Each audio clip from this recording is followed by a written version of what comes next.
तीसरा प्रतिवेदन का प्रकार है विवरणात्मक प्रतिवेदन, डिस्क्रिप्टिव प्रतिवेदन। जब रिपोर्ट लिखने के लिए कहा जाता है तो ये क्या होता है कि इस प्रकार के प्रतिवेदन में किसी मेला, यात्रा, पिकनिक, सभा, रैली इत्यादि का विवरण तैयार किया जाता है। विवरणात्मक है ये, मतलब डिस्क्रिप्शन देना होता है किसी मेले का, यात्रा का, पिकनिक का, सभा का, रैली का।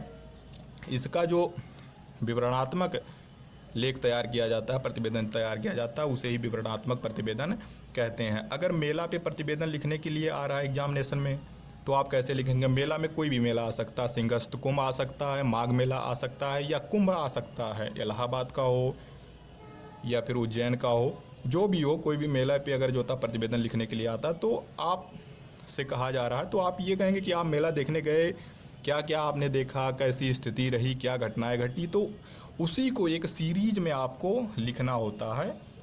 ठीक है, तो जैसे कहेंगे कि कुंभ मेला है कि भारत का सबसे बड़ा मेला है, यहाँ यहाँ लगता है, सारी चीज़ें जो भी आपने वहाँ पे देखी हैं पूरा सरल और संक्षिप्त तरीके से आप सारी बातें लिख देंगे। चाहे अब उसमें घटना चाहे सकारात्मक हुई हो या नकारात्मक हुई हो, कोई दुर्घटना हो गई हो, वो सारी बातें आप एक सीरीज में लिखेंगे।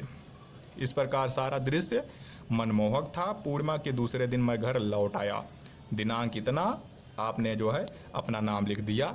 लेकिन जब एग्ज़ाम में लिखा जाता है तो उसमें नाम नहीं लिखेंगे, आबासा या कुछ ऐसे जो है आप उसमें जो होता है लिख देंगे अपना नाम, उसमें किसी का भी नाम नहीं लिखा जाता जब एग्ज़ाम में लिखने को आएगा।